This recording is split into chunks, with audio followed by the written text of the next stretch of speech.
Hi, I'm Coco with SortieJazzNights.com here at the 2015 Montreal Jazz Festival. I'm sitting here with pianist John Medeski. Hi, John. How Hello. are you? I am very well, thank you. Welcome to Montreal. Thank you. It's good to be here. You're back to your acoustic roots with this solo album, A Different Time. Yes. Is this a reflection time for you in your life? It should be. I just turned 50, but I made the record last year, so Yes. I wasn't quite there. But I think I'm always reflecting or thinking about things. It's been in my mind for 20 years to do a solo piano record. I mean, I play a lot of. I have a piano at home. Piano is my first instrument. I have done a lot of solo piano concerts and gigs over the years, but I never really got around to making a record, and I'm not sure why. Probably because I was busy doing other things, and I finally just put the time aside and made the record. Yeah. It's a beautiful record. Are you going to make other ones solo? Yeah, I hope so. Yeah. Do you have projects about that? I actually have stuff from that session that I should release that I recorded. I recorded for a couple of days and did a lot of. But yeah, no, I don't have anything planned, but I will. Now that you mentioned, if you say so, I will.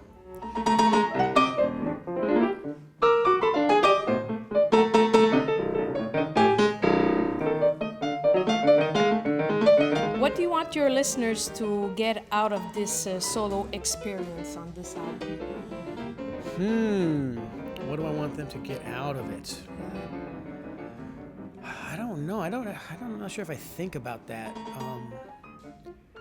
I guess after I made the record, what I realized is I want people to really, I think, even put it on the record to listen to it when they have, at the end of the day when they have turned their computer off and their phone off, and they can just, go on the journey. You want them to feel? Yeah, it's a delicate record, and it's like it's not background music, but it's I don't know. I feel like, it's not even this record. I feel in general people need to slow down and listen to music more. I'm as guilty of it as anyone, but I make a point, and I'm lucky enough to have grown up at a time when we had records, and it took longer.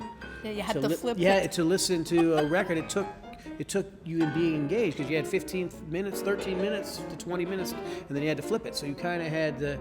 Now we have thousands and thousands of songs, and we can just let them play, and that has its benefits. But I think there's something to slowing down and really taking music in.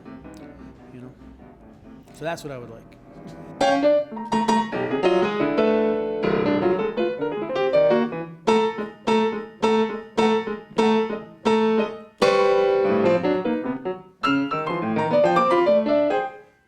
Okay. Tell us about why you wanted this album to be recorded on a vintage 1924 Gaveau piano. Well, I'll tell you, I didn't want it to be. Okay. I went into a studio in Hudson, New York, and the engineer, they had a piano. They had this I brought in, I'm a Steinway artist, so I went and picked out a Steinway in New York that we brought up there. He had another Steinway there that was like kind of old and a little beaten up. And then he had this Gaveau, this old piano that's it was built in the 20s, but it's really from the 1800s in terms of the style, the mechanics of it. It's just they continued to make them into the 1900s. And Henry, the engineer, kept telling me, "You got to check out this piano. It records great. It sounds great." And I'm like, "Yeah. Let me do what I came here to do that I thought I was supposed to do." And so I did. I would go in there at night because we recorded in this church, so we had to do when the traffic was. So basically do 3 or 4 hours a couple nights in a row. I just went in and I would play. And finally, at the end, I sat down at the Gaveau and I humored him, and he put up the mics. And when I went back and listened to it, I liked that hour of music better than anything else that happened. Yeah, for some reason. It was very different. It wasn't what I expected. It was much more delicate, and the music was gentle. But something about the way the instruments, he was right, the way it recorded, the purity of the sound, and the actual instrument itself, they're very difficult to play. It requires a lot more control than a modern piano. Modern piano, you can sit down, it just sounds good. You know, the chord, and then if you get somebody, you know, like Herbie Hancock behind the piano, then wow, it really sounds good. You know, it sounds incredible. And this thing was really, like, just, you know, you really had to coax, you had to use a lot of physical control to coax the sound out, and if you hit it too hard, it was like, it was really, and basically it made me play a whole different kind of music. It made me play a much simpler, gentler, reflective set of songs. And I played a few things that I hadn't played in a long time that never worked on piano for me. Really? Just because of that Gaveau? Yeah, the instrument. Something about the sound. The instrument had a little more. I could play simpler things, and it still, there was some depth to it, and something about it that it didn't sound cheesy to me. Yeah. I mean, maybe it sounds cheesy to everyone else. I don't know, but you know, it was like it had. I played this Willie Nelson song that I love, that I've tried to play before, and it just always was like, it just doesn't. Sounds a little corny when I try to play it on piano, or like Muzak or something like that. Yes. You know, like elevator music. You know, but something about this instrument, and so that's really how the record happened. Kind of an accident. Yeah, that's nice. Yeah.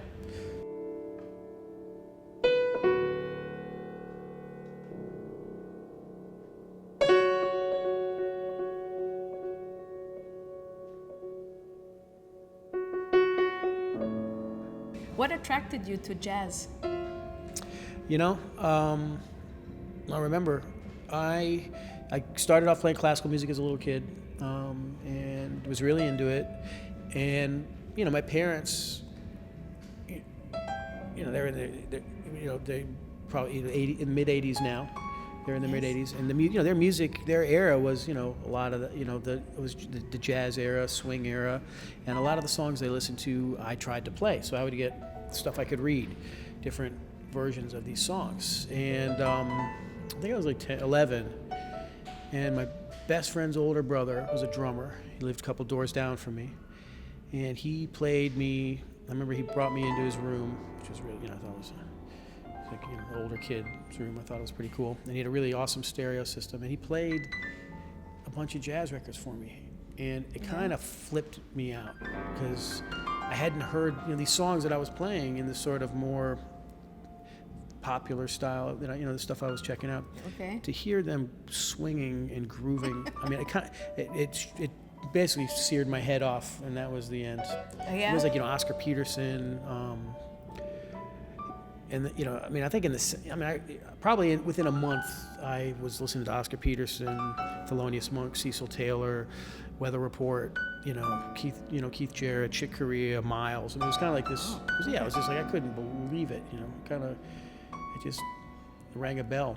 I don't know what. And I really remember I had to listen over and over with headphones because I couldn't tell what was going on, but I knew I liked it.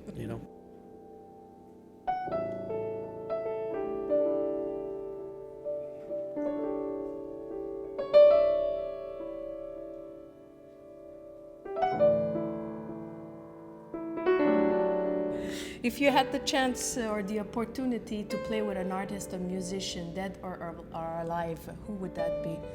Oh, man. We hate that question. No, why? It's not. Well, because it's like I can't. It's like saying, what if there was one food to eat? I mean, it's hard to. No. You can choose it's a few hard to if pick. you want. Well, I can tell you. In fact, I enjoy if you have a few of them. Well, Jimi Hendrix. Okay. Is someone who. And I why? Would love to play. I don't know. Just because I love him, I love his music. I would like to, just to have that experience to play with him and feel what that was like. Who else? Would there be a singer? Yeah, I was just thinking. There's a lot of singers. Aretha Franklin, Chris Connor.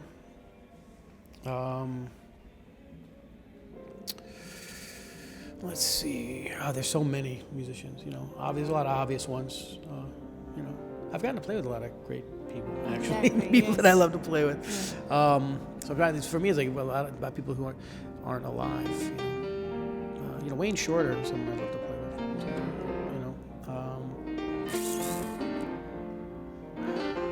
cornet, Okay. you know.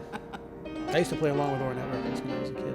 Oh, yeah. There was no piano on it. To so- practice? Oh, yeah, I thought there was no piano. I could play along with that. That's good. Yeah, That's a little, fun. and then I learned. That's when I learned that piano kind of ruins everything. So, yeah. And why he didn't have a piano player.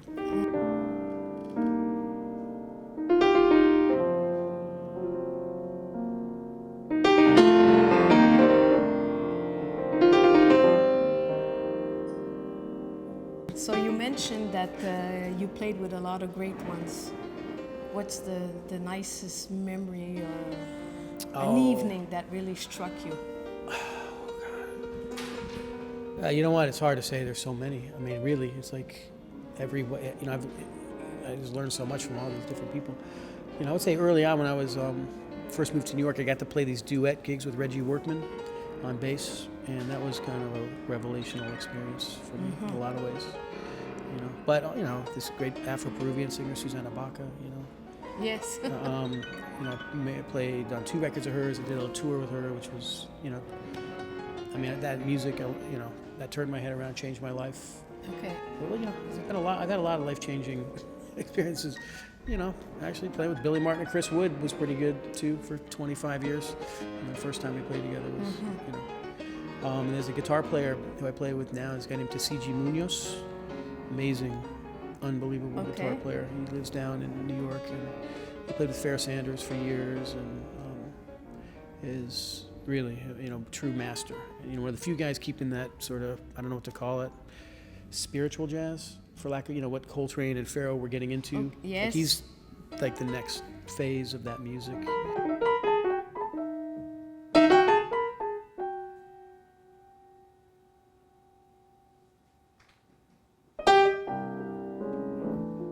So to relax, what do you listen to? The sounds of nature. I don't know. I'll tell you, like, for me, honestly, really out music relaxes me. I really love to listen to, like, contemporary classical music or, avant-garde improvisational music. Because I like music that, you're not supposed to latch on to anything. It's just supposed to take you, it's like shapes and takes you somewhere, On a journey. Yeah, it's not about hearing the cycle of the form going around over and over and over again or something like that where you're, focusing on how burning the solo is or anything like that. It's about, but also, I listen to a lot of traditional music, folk music from different countries, traditional African, Haitian music, Native American music. A lot of that stuff I love to listen to.